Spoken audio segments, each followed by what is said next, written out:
Para calcular el límite se supone que tenemos una función dada, una función f, y queremos estudiar el límite de esta función en un punto. En un punto quiere decir en un número real. En el punto x0, donde x0 no necesariamente debe formar parte del dominio de f. O sea, si está en el dominio, se puede estudiar el límite, y si no está, da lo mismo.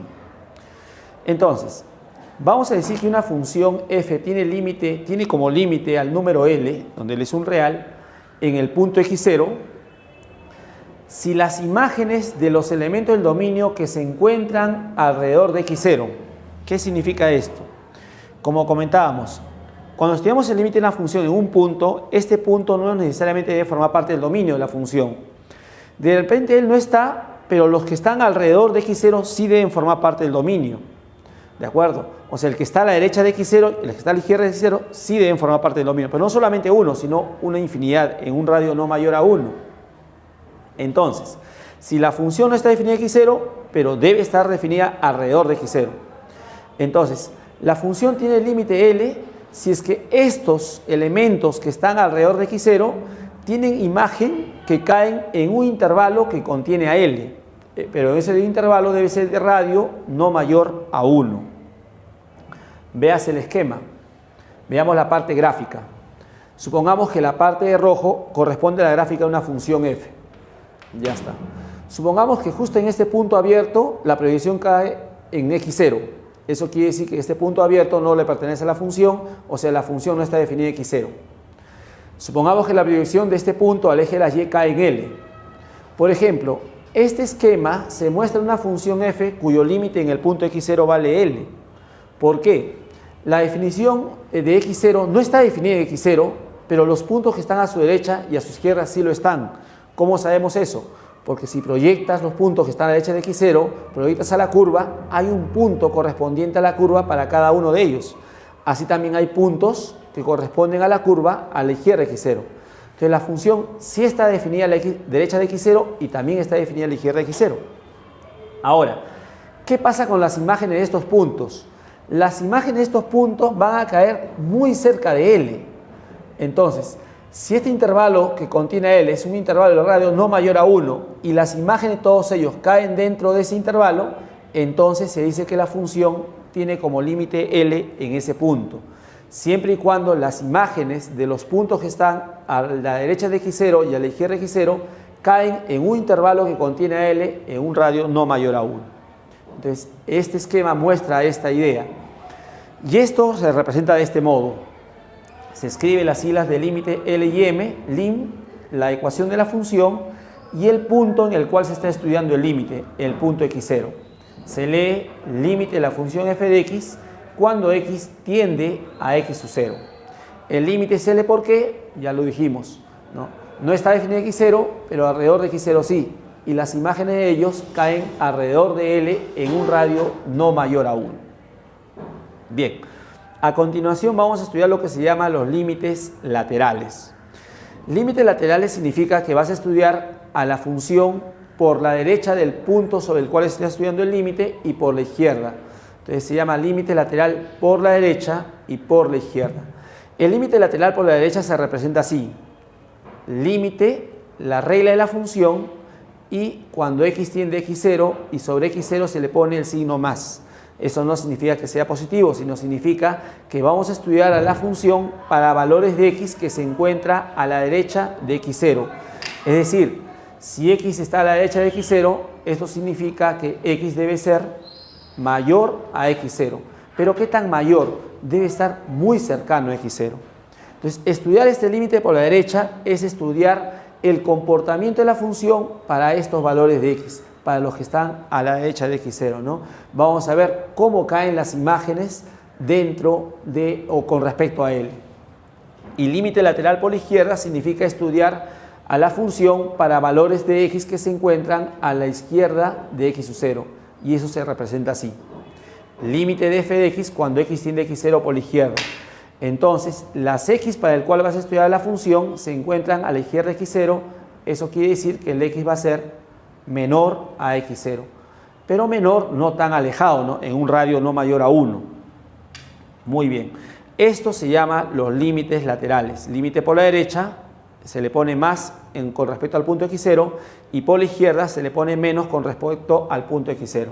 Por la derecha significa que vas a estudiar para valores de x mayores a x0, pero no tan grandes, ¿no? En un radio no mayor a 1. O sea, la x va a ser menos que x0 más 1. Y acá análogamente, límite lateral por la izquierda, estudiamos la función para valores a la izquierda de x0, o sea, x menor a x0. Bueno, esos son los límites laterales.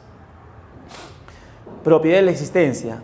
Cuando el límite existe, una función tiene límite en el punto x0, existe siempre y cuando sus límites laterales sean iguales. Es decir, en el cálculo, las imágenes de los puntos que están a la derecha de x0 y las imágenes de los puntos que están a la izquierda de x0, en el cálculo esos valores deben ser muy próximos, ¿no? En la proximidad se dicen iguales, porque sus límites son solamente aproximaciones. Entonces, una función tiene límite en un punto cuando sus límites laterales son iguales, ¿de acuerdo? Límite por la derecha debe ser igual al límite por la izquierda. Bien, vamos a ver ahora la propiedad de la unicidad. Si una función tiene límite y el límite existe, el límite es único. ¿Qué significa eso? Si el límite de la función f en el punto x0 resulta L1 y el límite de la función f en el punto x0 resulta L2, si es que el límite existe, L1 y L2 tienen que ser iguales. ¿Qué significa esto? Por ejemplo, si usted calcula un límite, ¿no? Y su compañero calcula el límite de la misma función en el mismo punto, si a usted le sale un valor y a su compañero le sale otro valor, si es que el límite existe, entonces los valores deberían salir iguales. Si les sale diferente es porque probablemente alguien se ha equivocado en una operación o quizá el límite no exista, ¿de acuerdo? Entonces, si el límite existe, el límite debe ser único, no hay dos límites, ¿de acuerdo? El límite siempre deben ser iguales. Muy bien. Propiedad. Vamos ahora a lo que son la parte de cálculo. Cuando tenemos o tomamos límite a una función polinomial, esa es la más fácil de hallar su límite. ¿Por qué? Porque en la función polinomial, para calcular límite en cualquier punto, simplemente lo que tendré que hacer es evaluar la función en el punto que estoy estudiando el límite. O sea, si quiero el límite de la función f de x en el punto x0, simplemente eso será al valor de la función evaluada en x igual a x0, que es el punto del límite. Usualmente cuando uno calcula límites debería calcular los laterales, como hemos dicho, para que esté el límite debe haber límites laterales. Pero cuando se trata de una función polinomial podemos evitar ese paso. Simplemente tomamos límite de la función en ese punto. Por ejemplo, quiero calcular el límite de esta función polinomial, es una función polinomial de segundo grado en el punto menos 2. Como es una función polinomial, por propiedad, ese límite se calcula reemplazando la variable, ¿no? O evaluando la función en el punto menos 2. Esto será menos 2 al cuadrado, menos 3 por menos 2, más 1. Esto es 4 más 6 más 1. Esto resulta 11. ¿Qué es 11? El límite de esta función en el punto menos 2. Y en general, cuando queremos el límite de una función polinomial en cualquier punto, simplemente reemplazamos el punto en la función. Eso en el caso se trata de una función polinomial. Bien, veamos ahora otro caso, ya no una función polinomial, sino supongamos tengo una función definida por trozos, en dos partes. La función f tiene una regla, x cuadrado más 1, para x mayores a 1. Y tiene otra regla para x menores a 1, ¿cierto? Tiene reglas distintas. Muy bien. Vamos a estudiar el límite de la función f en el punto 1. Entonces, cuando usted tiene una función con más de una regla y quiere estudiar el límite en un punto, entonces usted lo que tiene que trabajar ahí sí son los laterales. Entonces, por acá decimos, estudiemos los límites laterales. Para eso, vamos a estudiar el límite por la derecha de 1 y por la izquierda de 1. Entonces, límite lateral por la derecha de 1, así se escribe como dijimos anteriormente, y límite por la izquierda de x1. Ahora, como dijimos, si vamos a estudiar el límite por la derecha del punto 1, eso significa que vamos a estudiar el límite para valores de x mayores a 1. Porque si usted va a tomar por la derecha de 1, si acá está el punto 1, por su derecha quiere decir los que están a la derecha de 1, que son mayores, x mayor a 1. Entonces, ahora usted ¿qué va a hacer? Hace lo siguiente, usted dirá, este es límite ¿quién? F de x. ¿Quién es f de x cuando x es mayor a 1? Entonces recurrimos a la regla. Para x mayores a 1, la función es x cuadrado más 1. Entonces reemplazamos x cuadrado más 1 cuando x tiende a 1 por la derecha. Ahora, como esta es una función polinomial, como dijimos por la regla anterior, entonces el límite se halla reemplazando el punto en la función. Para x1, 1 al cuadrado, 1 más 1, 2. 2 es el límite lateral por la derecha. Ahora, estudiemos el límite por la izquierda. Por la izquierda quiere decir que vamos a estudiar para valores de x menores a 1. Ahora veamos, ¿quién es la función f de x cuando x es menor a 1? Cuando x es menor a 1, la regla 2 de la función, para x menores a 1, la función es 3x menos 1. Ahora, como esta es una función polinomial, el límite se obtiene reemplazando el punto en la función. Para x1, todo esto sale 2. ¿Qué tenemos entonces? El límite lateral por la derecha es 2. El límite lateral por la izquierda también es 2. ¿Qué significa eso? Que sí hay límite en el punto 1. ¿Y cuál es ese límite? El mismo que los laterales. Es decir, el límite de la función f de x cuando x tiende a 1 es 2. ¿Eso por qué? Porque los laterales han salido iguales. Eso implica que sí existe límite y su límite es igual al valor de los laterales. ¿Qué hubiera pasado si los laterales hubieran sido distintos? Entonces no existiría el límite en el punto 1. ¿De acuerdo? Entonces, si eso se aplica cuando hay funciones así definidas o con más de una regla de correspondencia. Muy bien. Vamos a ver a continuación otras propiedades que nos permitan calcular el límite. Para esto vamos a suponer que tenemos el límite de f de x en el punto x0 y el límite de g en el mismo punto x0. Vamos a suponer que estos límites existen, ¿de acuerdo? Supongamos que existen ambos límites. Si existen ambos límites, entonces yo quiero el límite de la suma. ¿Cómo se logra el límite de la suma? Tomando límite a cada sumando. Tomo límite a f en el punto x0 más el límite de la función g en el punto x0. Eso es válido siempre y cuando cada una tenga límite en el punto x0. Así como es válido para la suma, también para la resta y para el producto. Límite de una resta, tomamos límite a cada uno. Repito, siempre y cuando cada uno tenga límite. Y límite de un producto, este punto significa el producto, también es igual a tomar límite a cada factor en el mismo punto, siempre que cada uno tenga límite en ese punto. Ahora, límite de un cociente. ¿A qué es igual límite de un cociente? Límite de un cociente es igual a tomar límite a cada uno de los términos del cociente en el mismo punto x0. Ahora, esto es siempre y cuando cada uno tenga límite, pero además, en este caso se debe cumplir que el límite del denominador debe ser diferente de 0. Porque ¿qué ocurre si fuera 0?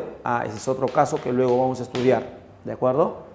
Muy bien, por ejemplo, tengo límite de este cociente, quiero límite de este cociente en el punto 2, ¿eso qué es igual? Es igual al límite de la función que se encuentra en el numerador 3x más 1 cuando x tiende a 2 entre el límite de la función denominador x cuadrado más 1 cuando x tiende a 2. Como es límite de funciones polinomiales, evaluamos simplemente, tomamos límite, es decir, reemplazamos el punto en la función.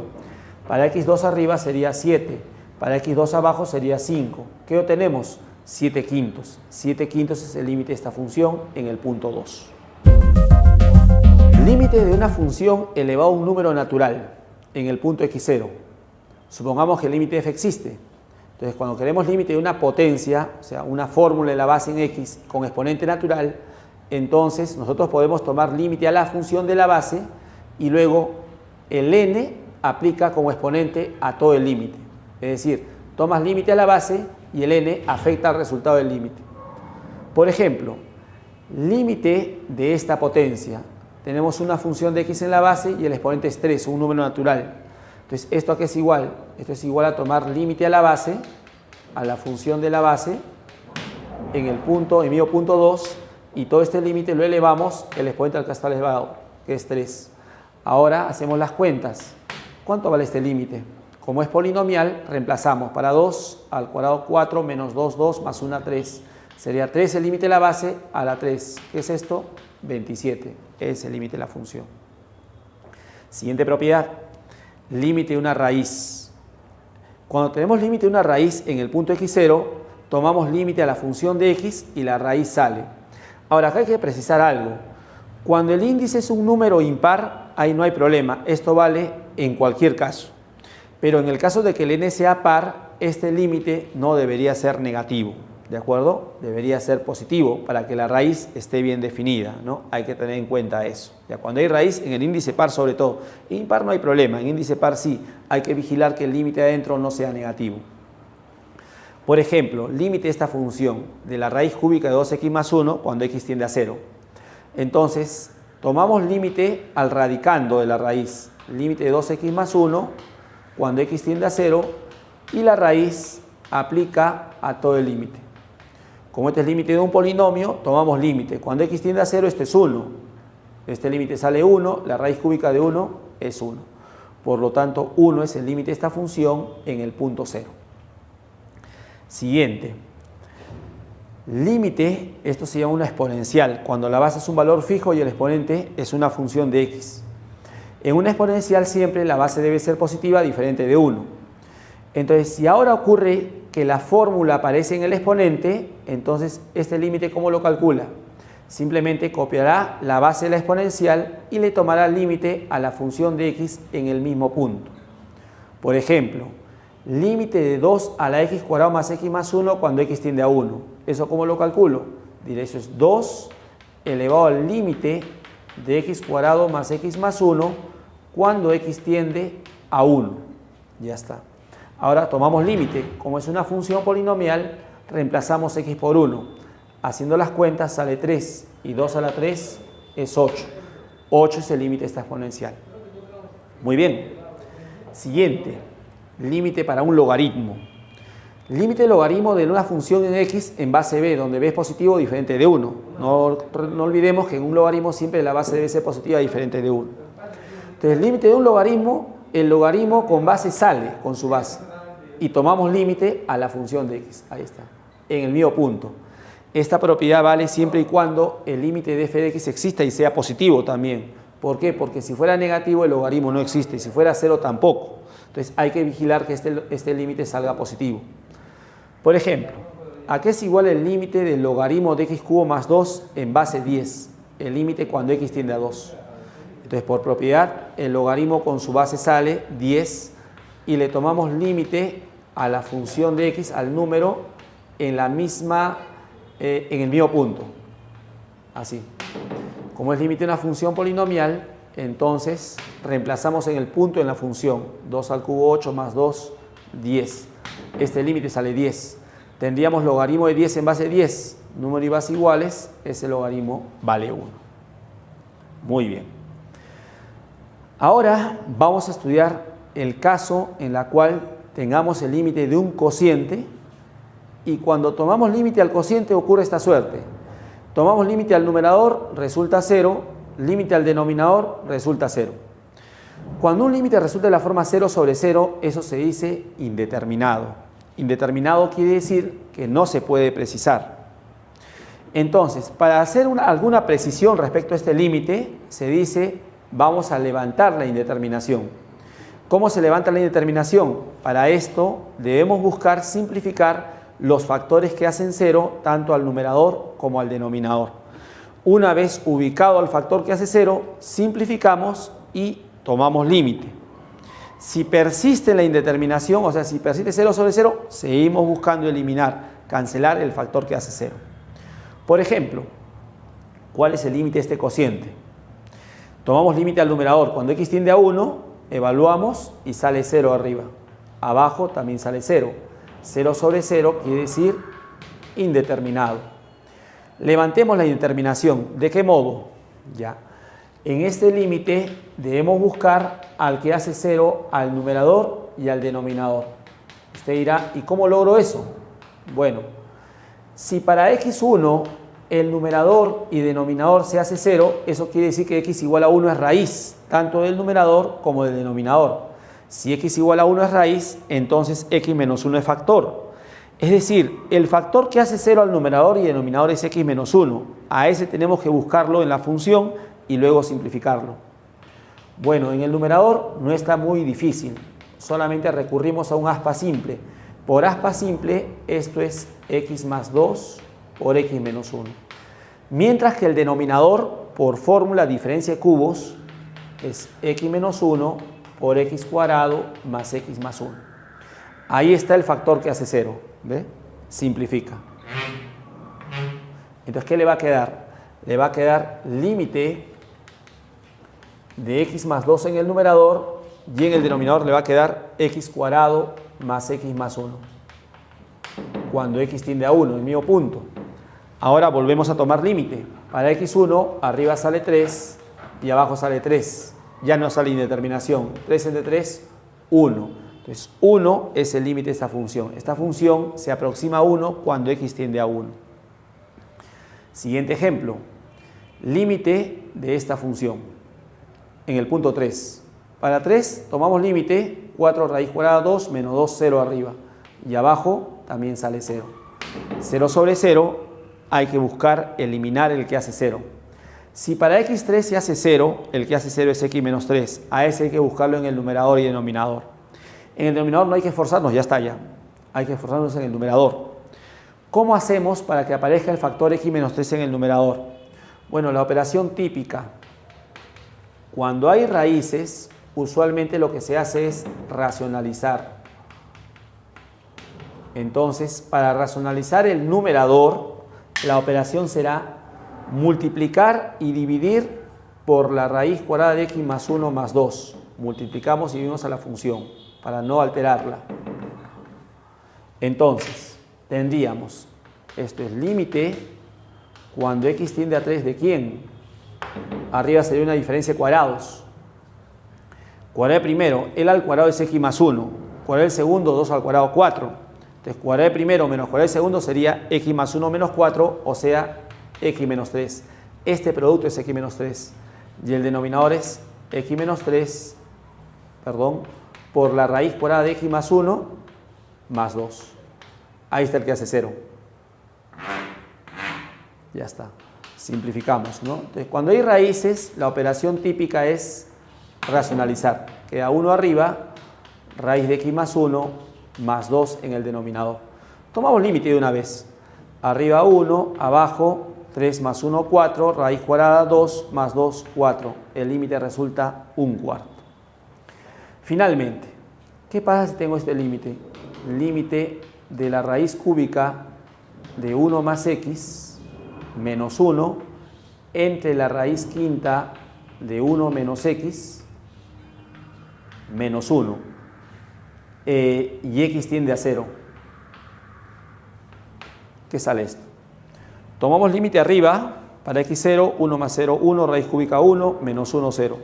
Abajo, 0. 0 sobre 0. ¿Quién es el que hace 0? En este caso, si para x0 sale 0, el factor que hace 0 sería x menos 0, o sea, x. ¿Cómo encuentro x para simplificar esto? Como son raíces, debo racionalizar así como el anterior.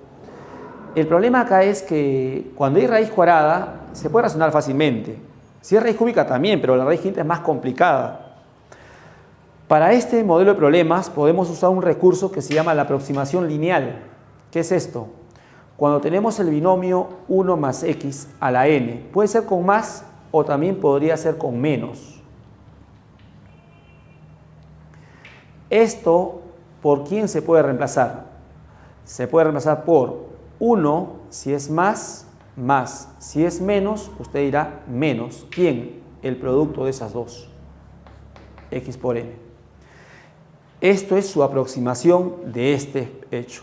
Pero esto de acá se puede usar cuando el x y el n se encuentran muy próximos de 0. Esto si tanto x como n están próximos al 0. ¿Pero qué significa próximos al 0? O sea, muy cerca de 0. ¿Pero qué significa muy cerca de 0? O sea, si acá está el 0, acá es 1 y acá menos 1, entonces el x y el n tienen que estar en esa parte. Por la izquierda es 0 o por la derecha es 0, pero no alejado de 1 y menos 1. ¿De acuerdo? Tiene que estar en ese intervalo. ¿De acuerdo? En un radio no mayor a 1. Tanto el x como el n. Entonces se llama la aproximación lineal. Con ese recurso, esto lo sacamos rapidísimo. Ese límite a qué es igual. Raíz cúbica de 1 más x es 1 más x a la 1/3 menos 1 entre 1 menos x a la 1/5 menos 1 y x tiende a 0. Entonces, esto se parece a él, ¿ve? Con más. Para usar esto, Tanto el x como el n deben estar cerca de 0. L es x. ¿Cerca de 0? Sí, porque x tiende a 0 y estamos tomando límite. Y 1/3 es 0,333, que también está cerca de 0, es menos que 1, está en el radio. Y también esta, x está cerca de 0 y 1/5 0,2, también está cerca de 0. Entonces usamos la aproximación lineal. Esto sería el límite cuando x tiende a 0 ¿de quién? Por la aproximación lineal esto sería 1, si dice más el producto, x tercios menos 1. Entonces nos queda este producto que es menos x quintos, 1 menos producto x quintos, menos 1 de acá. Simplificamos los unos, entre este, x se elimina, quedaría por extremos medios menos 5 tercios. Límite de una constante, la misma constante. Como es menos 5 tercios, su límite sigue siendo menos 5 tercios. Y ese sería el límite de esta función, ¿no? Entonces el cálculo se hace más fácil usando la aproximación lineal, siempre y cuando la función sea de este modelo. 1 siempre, no puede ser otro número. 1, el signo puede ser más menos, la fórmula que está acá puede ser x, x cuadrado, x medios. El asunto es que esté cerca de 0.